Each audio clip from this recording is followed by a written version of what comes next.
adik-adik semuanya, apa kabarnya pagi ini? Luar biasa. Iya, sekali lagi kakak tanyakan, apa kabarnya hari ini? Luar biasa. Iya, pastinya adik-adik di rumah luar biasa dong. Nah, sebelum kita memulai ibadah kita, ada beberapa hal yang perlu dipersiapkan. Apa aja tuh? Mari kita lihat yuk. Ayo kita lihat.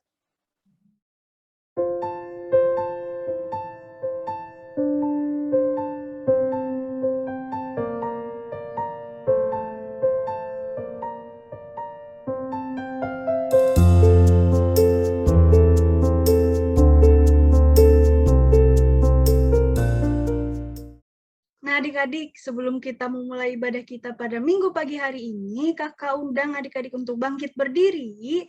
Kita nyanyi satu lagu dengan judul Hatiku Percaya.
Adik-adik, tiba saatnya kita berdoa.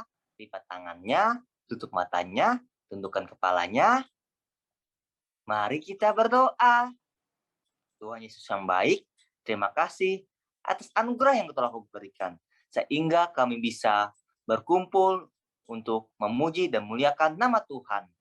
Ya Tuhan, berkatilah ibadah kami dari awal, pertengahan, hingga berakhirnya. Di dalam nama Tuhan Yesus yang hidup, kami berdoa dan mengucap syukur. Anak-anak Tuhan kata apa? Amin. Masih semangat? Masih, Kak. Masih semangat? Masih dong, Kak. Tepuk Yesus. Yes. Yes. Yesus. Yesus. Yes. Karena adik-adik masih semangat, kita angkat satu pujian, yaitu Ku Mau Bernyanyi.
Adik-adik, sebelum kita masuk ke dalam persembahan, marilah kita angkat satu pujian lagi dengan judul Berani Tampil Beda. Musik.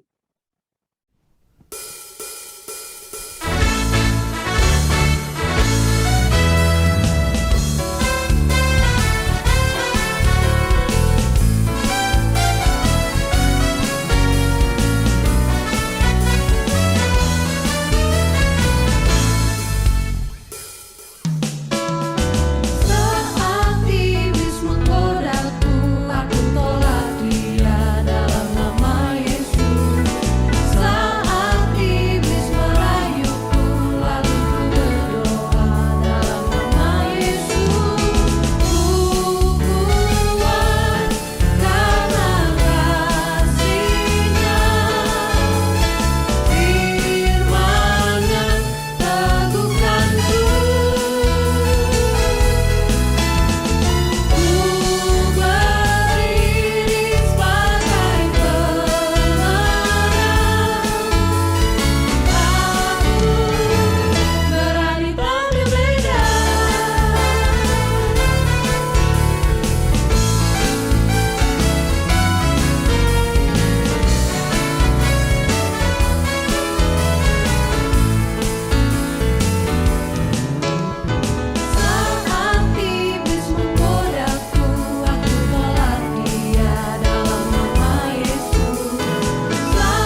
persembahan kita, marilah kita berdoa dulu, tundukkan kepala dan berdoa. Ya Tuhan, sekarang ini kami ingin mengumpulkan persembahan kami Tuhan, semoga berguna dan bermanfaat Tuhan persembahan kami ini Tuhan, tolong berkati. Terima kasih Tuhan, haleluya, amin. Yang pertama kita siapkan untuk persembahan yaitu adalah amplop. Di ujungnya bisa ditulis nama kalian.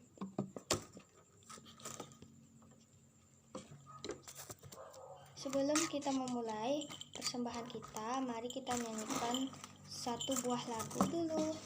Musik. Mari anak-anak kita menyanyi dengan hati yang sukacita. Aku diberkati, aku diberkati. Aku pun mau jadi berkat. Tuhan Yesus mengasihi kita semua. Yesus ajakku memberi, aku pun mau lakukan. Memberi dengan sukacita dan kerelaan. Duduk bilangnya jadi anak-anak Allah. Tulus saja aku bisa jadi berkat. Tuhan bilangnya aku bisa memberi. Jadi berkat sampai ke ujung. Shalom adik-adik semua yang ada di rumah, apa kabarnya? Pasti sehat dan luar biasa. Kak Monik ingin mengucapkan terima kasih untuk adik-adik semua yang masih setia beribadah melalui YouTube channel Glow Kids. Kak Monik juga mengucapkan terima kasih untuk orang tua yang masih setia mendampingi anaknya dalam beribadah online. Kak Monik gak lupa juga mengucapkan terima kasih untuk liturgus kita pada minggu ini dan kepada pembantu persembahan kita minggu ini. Walaupun adik-adik atau kakak-kakak semua masih sibuk sekolah, tapi kakak salut loh karena adik-adik dan kakak-kakak semua masih setia dalam melayani Tuhan. Tuhan Yesus memberkati pelayanan kalian. Kak Monik di sini mewakili guru-guru sekolah minggu Gereja Gloria mengucapkan selamat ulang tahun untuk adik-adik semua yang berulang tahun pada minggu ini. Kiranya adik-adik semua semakin bijak, semakin dewasa, dan semakin bertambah dalam hal apapun. Tuhan Yesus memberkati kalian. Oh iya, untuk adik-adik semua, di sini Kak Monik gak bosan-bosannya nih ngingatin kalian semua untuk tetap menaati protokol kesehatan dengan 5M. Meskipun di rumah aja, kalian jangan lupa juga ya menaati protokol kesehatan. Dan kabar gembira serta pengumuman yang paling penting untuk adik-adik SPR, mulai tanggal 3 Oktober, SPR akan mengadakan ibadah secara offline di gedung baru kita. Pukul 7 pagi, hari Minggu ya. Nah, adik-adik semua mempersiapkan diri untuk ibadah offline, tetap menaati protokol kesehatan. Tiba saatnya adik-adik untuk pisah kelas PAUD, kelas kecil, kelas tengah, kelas besar, dan kelas remaja. Dadah, Tuhan Yesus memberkati. Yang paling berharga hanya Kau Yesus. Shalom adik-adik, apa kabarnya? Pastinya luar biasa kan? Baik adik-adik, sebelum kita mulai aktivitas kita di kelas besar, kita angkat satu pujian dengan judul Selamat Pagi Bapak.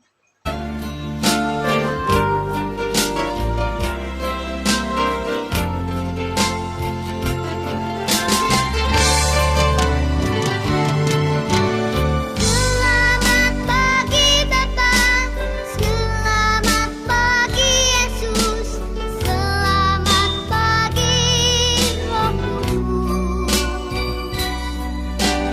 Terima kasih atas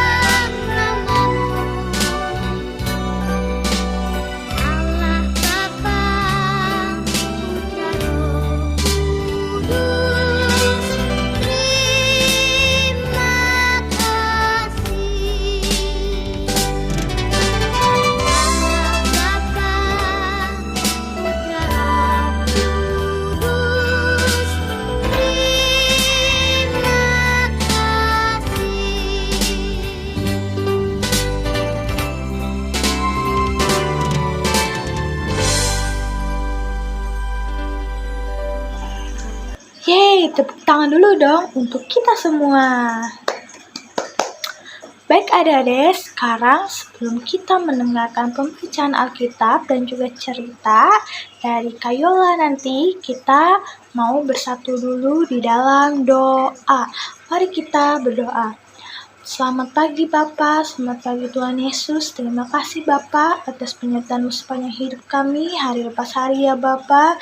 Dan sekarang kami mau mendengarkan sebagian dari firman-Mu Tuhan, dan kami akan memulai aktivitas kami di kelas besar. Kiranya Engkau membimbing ibadah kami dari awal, pertengahan, hingga berakhirnya ini. Dalam nama Tuhan Yesus kami serahkan ibadah kami. Daud Amin. menjadi raja atas Yehuda. Kemudian bertanyalah Daud kepada Tuhan, katanya, apakah aku harus pergi ke salah satu kota di Yehuda? Firman Tuhan kepadanya, pergilah. Lalu kata Daud, kemana aku pergi? Firman-Nya ke Hebron. Lalu pergilah Daud ke sana dengan kedua istrinya, perempuan Firel dan Abigail, berkah istri Sabal orang Karmel. Itu juga Daud berbawa serta orang-orangnya yang kira masing-masing dengan rumah tangganya, dan menetaplah maka di kota-kota Hebron. Kemudian datanglah orang-orang Yehuda lalu mengurapi Daud di sana menjadi raja atas kaum Yehuda. Ketika kepada Daud diberitahukan bahwa orang-orang Yezreel menkuburkan Saul, maka Daud mengirim orang kepada orang-orang Yezreel dengan pesan, diberkatilah kamu oleh Tuhan, karena kamu telah menunjukkan kasih-Mu kepada Tuhanmu. Lalu Saul dengan kuburkannya oleh sebab itu Tuhan kiranya menunjukkan kasih-Nya dan setianya kepadamu. Aku pun akan membuat kebaikan yang sama kepadamu, karena kamu telah melakukan hal yang demikian. Kuatlah hatimu sekarang dan jadilah orang-orang yang gagah perkasa, sekalipun tuanmu Saul sudah mati, dan aku telah diurapi oleh kaum Yehuda menjadi raja atas mereka. Nah adik-adik, sebelum masuk ke cerita, Kak Cia mau pengantar dikit buat adik-adik sebelum mendengarkan cerita yang akan disampaikan oleh Kak Yola. Adik-adik pernah nggak ikut suatu perlombaan? Ada yang pernah? Misalnya dalam bidang olahraga, ada yang pernah?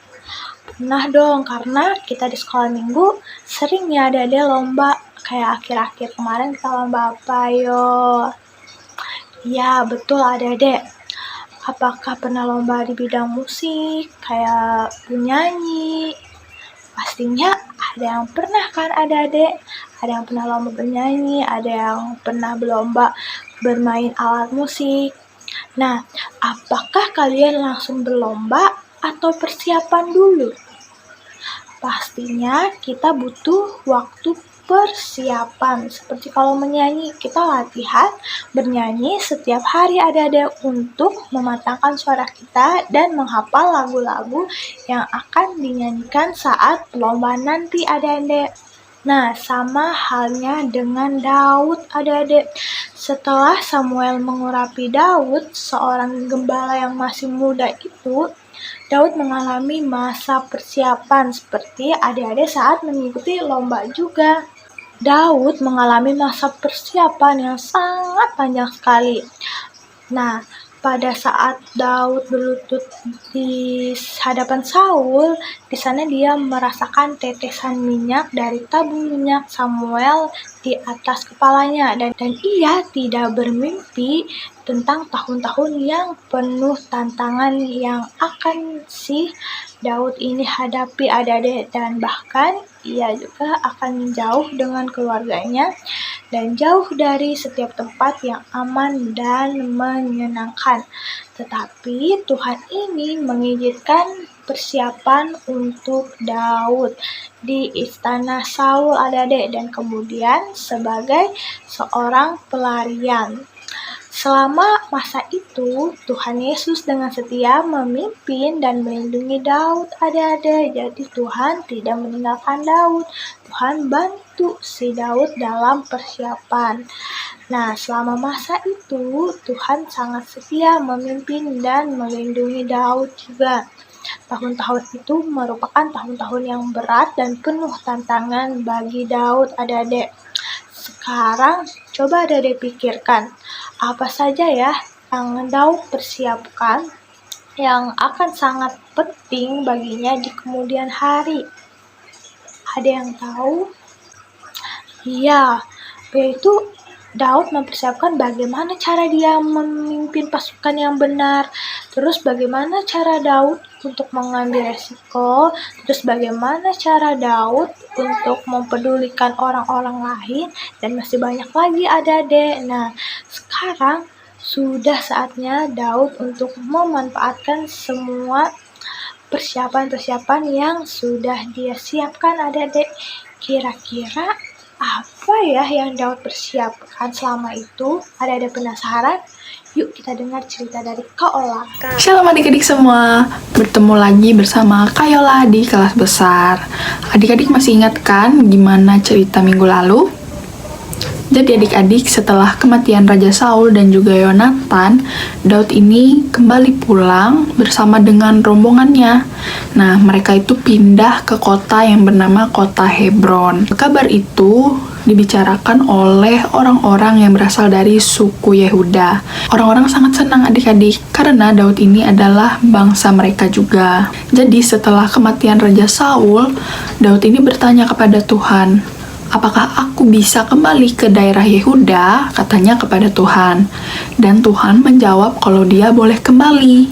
Lalu Daud ini bertanya dengan hati-hati adik-adik. Dia bertanya kepada Tuhan, ke kota mana saya harus pergi? Katanya.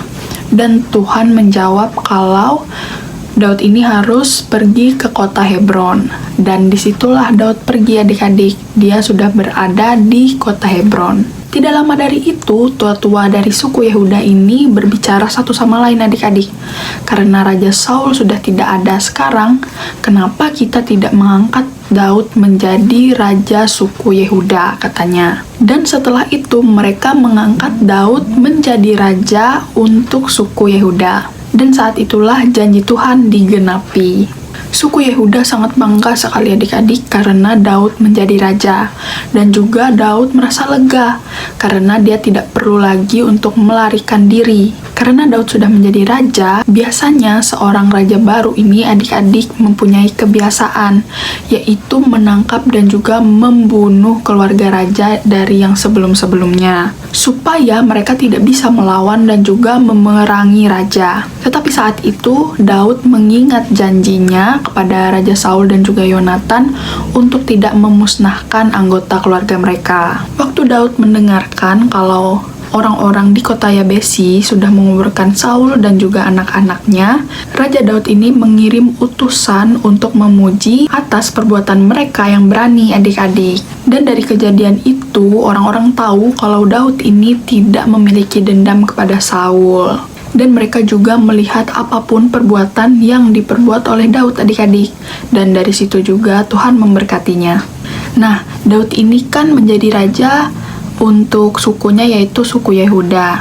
Tapi masih ada suku-suku yang lain nih adik-adik. Dan mereka tidak memiliki raja. Daud menjadi raja untuk sukunya sendiri yaitu suku Yehuda. Lalu bagaimana untuk suku yang lainnya? Nah, mereka itu tidak memiliki raja adik-adik. Tapi sebelum-sebelumnya ada salah satu anak Saul yang bernama Isboset. Dia ini memerintah menjadi raja selama 2 tahun.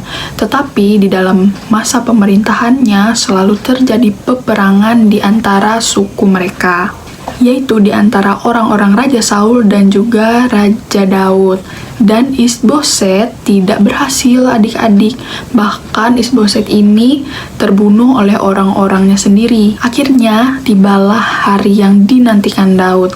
Setelah Daud ini memerintah selama 7 tahun di kota Hebron, utusan-utusan dari suku-suku lain ini datang menghadap Raja Daud adik-adik. Mereka berkata, "Kami ingat waktu Saul memerintah atas kami, engkau sudah memimpin segala gerakan bangsa Israel, dan kami juga tahu kalau Tuhan berjanji kepadamu bahwa engkau akan mengembalakan bangsa Israel yang merupakan umat Tuhan, dan sekarang kami datang, tua-tua semua suku Israel, untuk menjadikan engkau raja," kata mereka adik-adik kepada Raja Daud. Daud berjanji di hadapan Tuhan kalau dia akan menjadi raja yang baik dan juga yang adil untuk mereka adik-adik. Sesudah itu mereka mengurapi Daud untuk menjadi raja menggantikan Saul. Sebagai raja atas seluruh Israel, Daud ini memikirkan tempat yang dapat menjadi pusat pemerintahannya adik-adik. Dan juga Tuhan sendiri sudah memilih suatu tempat yang sangat khusus untuk dia, yaitu di sebelah utara dari tanah Yehuda, dekat dengan perbatasan tanah suku Benyamin. Dan di sana ada sebuah kota yang bentengnya belum dapat direbut. Bahkan Saul pun tidak bisa mengalahkan orang-orang yang ada di sana adik-adik, yaitu orang Yebus. Karena benteng itu terletak di atas gunung yang tinggi dengan tebing yang curam pada 3 arah yang melindunginya dengan serangan musuh. Jadi sangat kecil kemungkinan adik-adik kalau tempat itu bisa didatangi oleh musuh, bahkan diserang oleh musuh. Orang Yebus yang tinggal di sana berkata dengan bangga adik-adik, "Kota kami sangat kuat, bahkan seorang buta atau orang yang lumpuh pasti bisa menjaganya," kata mereka adik-adik. Tetapi Daud itu tidak menyerang benteng dari luar. Dia memanggil salah satu panglimanya, yaitu yang bernama Yoab. Jadi Panglima Yoab dan juga tentaranya yang lain masuk melalui saluran air yang ada di bawah tanah dan beraksi dari dalam adik-adik. Orang-orang Yebus tentunya kaget adik-adik karena mereka menyerang melalui saluran air yang ada di tengah-tengah kota tersebut. Dan dengan segera mereka dikalahkan dan juga kota Yerusalem akhirnya menjadi ibu kota kerajaan Daud. Dulu dalam masa pelariannya, Daud ini menulis dalam salah satu mazmurnya yang berbunyi, "Tuhan mengangkat aku ke atas gunung batu, maka sekarang tegaklah kepalaku, mengatasi musuh di sekeliling aku." Di mana itu terdapat di dalam Mazmur pasal 27 ayat 5 dan juga 6. Dan sekarang Tuhan mendudukan Daud di atas gunung batu di kota Yerusalem itu adik-adik. Dan jika Daud berdiri di halaman istananya, dia juga dapat melihat jauh ke desa-desa yang ada di bawahnya. Dan dia akan mengalahkan musuh-musuhnya sesuai dengan janji Tuhan kepadanya. Waktu orang-orang Filistin ini mendengar kalau Daud sudah menjadi raja dan juga Daud ini berhasil merebut kota Yerusalem dari orang Yebus, mereka menyerang Daud ini adik-adik dengan jumlah yang besar. Mereka ingin mengalahkan Daud sama seperti ketika mereka menang melawan Saul dan juga pasukannya. Tetapi saat itu Tuhan ada di pihak Daud adik-adik. Daud menyerang orang Filistin dan mereka pun dikalahkan adik-adik. Tetapi orang Filistin akhirnya menyerang lagi untuk yang kedua kalinya. Dan Daud bertanya lagi kepada Tuhan, "Apakah aku harus maju menyerang mereka?" katanya. Dan kali ini jawaban Tuhan itu berbeda adik-adik. Tuhan berkata, "Ya, tapi jangan langsung maju, tetaplah buat gerakan melingkar dan serang mereka dari arah hutan. Dan ketika kamu mendengarkan bunyi langkah di puncak pohon-pohon, kamu harus maju dengan segera. Karena itu tandanya Tuhan telah keluar berperang di depanmu untuk mengalahkan tentara-tentara Filistin." Dan betapa senangnya hati Daud adik-adik karena dia mengetahui kalau Tuhan itu akan berperang untuk dia. Dan Daud berbuat persis seperti apa yang Tuhan katakan kepada dia. Dan pada hari itu orang Filistin dipukul mundur sehingga mereka tidak pernah datang lagi untuk mengganggu orang Israel selama Daud memerintah sebagai raja. Walaupun Daud sudah mendapat kemenangan atas musuh-musuhnya, tetapi hatinya belum puas adik-adik. Daud sering teringat akan tabut perjanjian Tuhan, yaitu peti yang indah yang berisi 2 loh batu dengan 10 hukum Allah tertulis di atasnya. Tabut perjanjian jatuh ke tangan orang Filistin pada masa Imam Eli dan anak-anaknya yang jahat adik-adik, dan kemudian orang Filistin mengembalikannya ke Israel. Karena tabut itu tidak mendatangkan berkat, melainkan membawa malapetaka pada mereka. Tabut perjanjian disimpan di Kiryat Yarim, dan sekarang Raja Daud ingin membawa tabut perjanjian ke kota Yerusalem, dan dia rindu akan kehadiran Tuhan di kotanya. Hari pemindahan tabut perjanjian direncanakan menjadi hari penuh sukacita. Raja mengumpulkan sebuah orkes yang lengkap dengan pemain kecapi, napiri, dan alat-alat musik lainnya. Daud sendiri mengarang mazmur khusus kemudian yang diajarkan kepada paduan suara yang nanti akan diikut sertakan. Dan juga adik-adik, ia memilih 3.000 orang yang akan menemaninya ke Kiryat Yarim, di mana tabut perjanjian disimpan. Tetapi dalam segala persiapan itu, Daud ini tidak ingat lagi adik-adik, kalau Tuhan memberikan peraturan yang teliti tentang bagaimana tabut perjanjian harus dipindahkan. Orang-orang Lewi harus memegang kayu pengusung dan juga mengangkatnya di atas bahu mereka. Kenapa peraturan itu penting? Karena melaluinya orang Israel sadar bahwa Allah suci adanya dan orang berdosa tidak boleh mendekati Allah dengan begitu saja. Daud tahu tentang hal itu, tetapi dia lupa adik-adik. Dia menyuruh membuat kereta baru untuk membawa tabut perjanjian ke Yerusalem. Tabut perjanjian dinaikkan ke atas kereta itu, dan Daud dan juga seluruh rombongan orang Israel menari-nari di hadapan Tuhan dengan sekuat tenaga dan memainkan alat-alat musik mereka. Ada 2 orang bernama Ahio dan juga Uza, anak seorang nabi, berjalan dekat dengan kereta. Dan pada suatu tempat saat kereta sedang berjalan, tiba-tiba lembu tergelincir, sehingga kereta mereka itu miring adik-adik, dan dengan segera Uza memegang tabut supaya tidak jatuh. Tetapi sebentar kemudian Uza sendiri yang jatuh dan seketika mati adik-adik. Betapa terkejutnya raja dan rombongannya. Kenapa Uza harus mati dengan tiba-tiba? Baru saat itu Daud teringat bahwa bahkan nabi ataupun orang Lewi tidak boleh memegang tabut perjanjian. Juga tidak boleh dibawa di atas kereta, melainkan harus diusung di atas bahu orang-orang dari suku Lewi. Betapa kudusnya hadirat Tuhan. Daud menjadi tidak yakin apakah ia menghendaki kehadiran Tuhan yang sangat kudus ini begitu dekat dengannya di Yerusalem. Ia tidak berani melanjutkan perjalanan adik-adik, dan tabut perjanjian diturunkan dari kereta dan disimpan di rumah yang dekat kepunyaan Obed Edom. Kemudian dengan perasaan sedih dan diam-diam, rombongan yang besar itu pulang ke Yerusalem dengan rasa takut dan hormat kepada Tuhan Allah.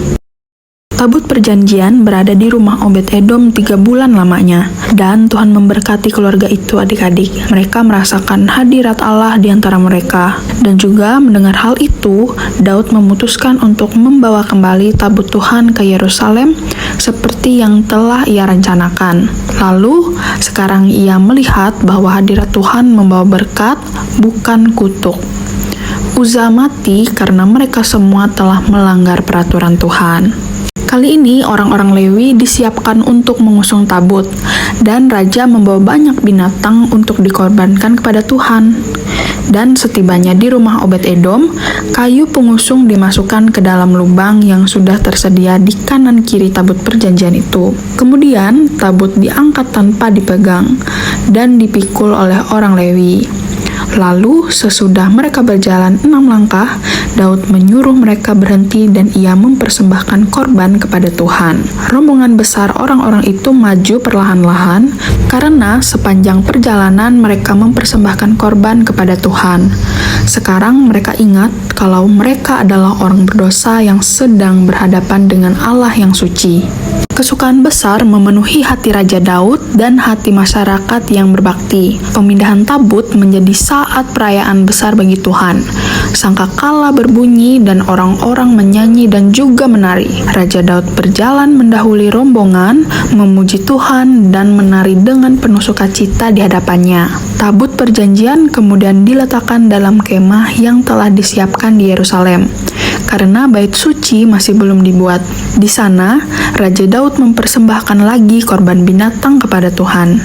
Kemudian, Raja Daud menghadapi kaumnya dan memberkati mereka dalam nama Tuhan. Setelah itu, ia memberikan hadiah untuk tiap-tiap orang yang telah mengikuti upacara itu, seperti seketul roti bundar, sekerat daging, dan juga sepotong kue. Waktu Daud pulang ke istananya, Mikal, istrinya, menunggu Daud. Roman mukanya tampak mengejek adik-adik. Kenapa kira-kira? Ternyata tadi Mikal melihat keluar dari jendela. Mikal ini malu melihat Daud menari-nari di tengah rakyatnya, dan sekarang dia mengejeknya adik-adik. Bagaimana seorang raja Israel telah merendahkan dirinya sendiri hari ini, kata Mikal adik-adik. Seorang raja menari-nari seperti orang biasa di depan rakyatnya. Lalu Daud berkata kepada istrinya, "Ya, aku menari bersama rakyatku dan aku tidak malu. Aku menari di hadapan Tuhan yang sudah menjadikan aku raja atas umatnya Israel." Itu jawab Daud kepadanya.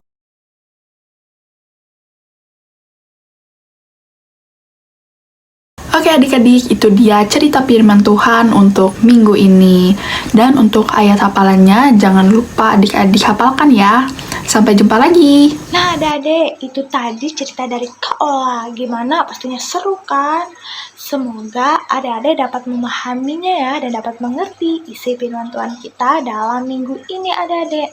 Baik adik-adik, sebelum kita mengakhiri ibadah kita, Kak Cia mau mengajak adik-adik untuk pengakuan iman rasuli dulu. Adik-adik bisa berdiri ya, kita mau mengucapkannya bersama-sama dengan sikap yang siap. Jika sudah berdiri, mari kita menyebutkan pengakuan iman rasuli bersama-sama. 1, 2, 3. Aku percaya kepada Allah Bapa yang Maha Kuasa, Khalik langit dan bumi, dan kepada Yesus Kristus, Anaknya Tunggal Tuhan kita, yang dikandung daripada Roh Kudus, lahir dari anak darah Maria, yang menderita di bawah pemerintahan Pontius Pilatus, disalibkan, mati, dan dikuburkan, turun ke dalam kerajaan sorga. Pada hari ketiga bangkit pula dari antara orang mati, naik ke sorga, duduk di sebelah kanan Allah Bapa yang Maha Kuasa, dan akan datang dari sana untuk menghakimi orang yang hidup dan yang mati. Aku percaya pada Roh Kudus, gereja yang kudus dan persekutuan orang kudus, pengampunan dosa, kebangkitan daging, dan hidup yang kekal. Baik adik-adik, masih berdiri ya. Kita mau ngangkat satu pujian dengan judul Aku Anak Raja, Engkau Anak Raja, kita semua anak raja. Aku anak raja, engkau anak raja, kita semua anak raja. Aku anak raja, engkau anak raja, kita semua anak raja. Haleluya, puji Tuhan, haleluya, puji Tuhan, haleluya, puji Tuhan, haleluya. Haleluya, puji Tuhan, haleluya, puji Tuhan, haleluya, puji Tuhan, haleluya. Aku anak raja, engkau anak raja, kita semua anak raja. Aku anak raja, engkau anak raja, kita semua anak raja. Haleluya, puji Tuhan, haleluya, puji Tuhan, haleluya, puji Tuhan, haleluya. Haleluya, puji Tuhan, haleluya, puji Tuhan, haleluya, puji Tuhan, haleluya. Haleluya, puji Tuhan, haleluya, puji Tuhan, haleluya, puji Tuhan, haleluya. Haleluya, puji Tuhan, haleluya, puji Tuhan, haleluya, puji Tuhan, haleluya. Sekali yang pelan ya. Haleluya, puji Tuhan, haleluya, puji Tuhan, haleluya, puji Tuhan, haleluya. Haleluya. Yeay, tepuk tangan untuk kita semua. Baik adik-adik, sebelum kita mengakhiri ibadah kita, mari kita bersatu di dalam doa. Mari kita berdoa. Tuhan Yesus yang baik, terima kasih Bapa atas penyertaan-Mu dalam ibadah kami dari awal, pertengahan, hingga berakhirnya ini ya Bapa. Dan tadi Tuhan Yesus kami sudah mendengarkan cerita yang telah disampaikan oleh Kayola. Kiranya Tuhan apa yang kami baca, apa yang kami dengar tadi ya Tuhan dapat berguna bagi kehidupan kami masing-masing ya Tuhan. Dan sekarang kami mau kembali ke aktivitas kami masing-masing dan kegiatan kami masing-masing. Kiranya Tuhan memberkati Tuhan apa yang kami lakukan Tuhan dalam hari-hari kami ini ya Bapa. Dan inilah doa kami yang hanya kami sempurnakan dengan doa yang telah Kau ajarkan kepada kami. Bapa kami yang ada di sorga, dikuduskanlah nama-Mu, datanglah kerajaan-Mu, jadilah kehendak-Mu di bumi seperti di sorga. Berikanlah kami pada hari ini makanan kami yang secukupnya, dan ampunilah kami akan kesalahan kami, seperti kami juga mengampuni orang bersalah kepada kami. Dan janganlah membawa kami ke dalam pencobaan, tetapi lepaskanlah kami daripada yang jahat, karena Engkau-lah yang punya kerajaan dan kuasa dan kemuliaan sampai selama-lamanya. Semua katakan amin. Ibadah kita selesai. Tuhan Yesus memberkati kita semua. Shalom.